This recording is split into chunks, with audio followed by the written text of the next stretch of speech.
हमारे साथ में समाजवादी पार्टी के प्रदेश अध्यक्ष और विधान परिषद के सदस्य नरेश उत्तम पटेल जी हैं।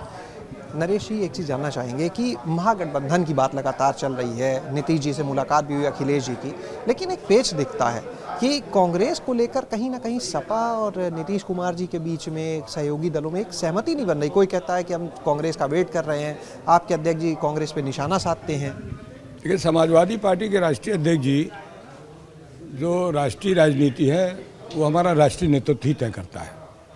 तो इस संदर्भ में समाजवादी पार्टी के राष्ट्रीय नेतृत्व से आप समय समय पर बात भी करते हैं, तो मेरी समझ ये सवाल उनसे ही आप स्पष्ट कर लें। लेकिन ये जो आपस में विरोधाभास है, कहीं ये महागठबंधन की राह में बड़ा रोड़ा तो नहीं बन जाएगा?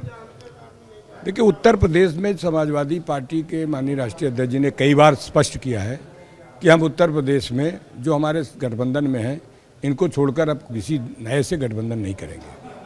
अच्छा, एक सवाल, आप ही के सहयोगी दल है अपना दल कमेरावादी, अभी पल्लवी पटेल जी ने नीतीश कुमार जी से मुलाकात की, वो कहती हैं हमें किसी दल से कोई समस्या नहीं है अगर गठबंधन में आता है। तो आप ही का सहयोगी दल है, वो कांग्रेस से ऐतराज़ नहीं करता है, आप लोग को कांग्रेस से ऐतराज़ है? देखिए, हमने कहा कि हमारी पार्टी के राष्ट्रीय अध्यक्ष जी ने स्पष्ट कर दिया है कि जिनसे हमारा गठबंधन है उनके अलावा उत्तर प्रदेश में किसी नए से हमारा कोई गठबंधन नहीं होगा। अच्छा, एक सवाल इससे इतर लगातार अगर बात करें, कल सपा ने सदन में महंगाई का मुद्दा उठाया था और आज गैस सिलेंडर के जो दाम है वो 1100 के पार जा चुके हैं। अब यही तो कि भारतीय जनता पार्टी ने कहा था कि हम 90 दिन के अंदर महंगाई खत्म कर देंगे। महंगाई लगातार बढ़ती चली जा रही है, दिन दूना रात चौगुना लगातार बढ़ती बेतहाशा महंगाई से जनता त्राहिमाम कर रही है, लेकिन भारतीय जनता पार्टी इस तरफ नहीं ध्यान दे रही। गरीब आदमी परेशान है। आज रसोई गैस का दाम बढ़ा है, कल बिजली का दाम बढ़ने वाला है, दवाओं का दाम बढ़ रहा है, किराया बढ़ रहा है, अभी रोडवेज बसों का किराया बढ़ गया, तो लगातार महंगाई बढ़ रही है। और महंगाई पर किसी तरीके का कोई नियंत्रण भारतीय जनता पार्टी का नहीं है, बल्कि पूंजीवादी व्यवस्था को भारतीय जनता पार्टी बढ़ा रही है और पूंजीपतियों की पूंजी में इजाफा कर रही है और गरीब की जेब से पैसा निकाल रही है। भाजपा के नेता कहते हैं समाजवादी पार्टी अपराधियों की नर्सरी है।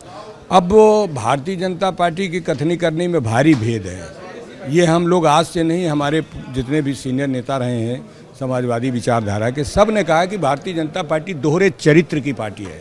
भारतीय जनता पार्टी जो कहती है वो कभी नहीं करती है, इसीलिए भारतीय जनता पार्टी की ये साख पूरे प्रदेश में, पूरे देश में लगातार गिरती जा रही है। एक आखिरी सवाल, जो अभी प्रयागराज कांड हुआ उसके बाद अब प्रयागराज में भी बुलडोज़र की कार्रवाई शुरू हो गई है।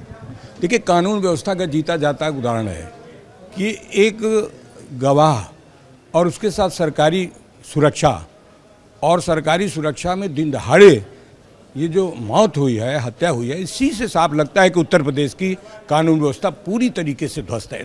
प्रतिदिन हत्याएं बढ़ रही हैं, डकैती, राजनी, छिनैती, महिलाओं के साथ दुष्कर्म की घटनाएं, बच्चियों के साथ छेड़छाड़ की घटनाएं लगातार बढ़ती जा रही हैं और प्रदेश की कानून व्यवस्था पूरी तरीके से समाप्त हो गई है।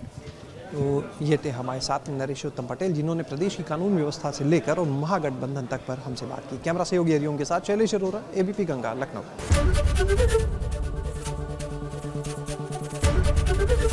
एबीपी गंगा, खबर आपकी, जुबान आपकी।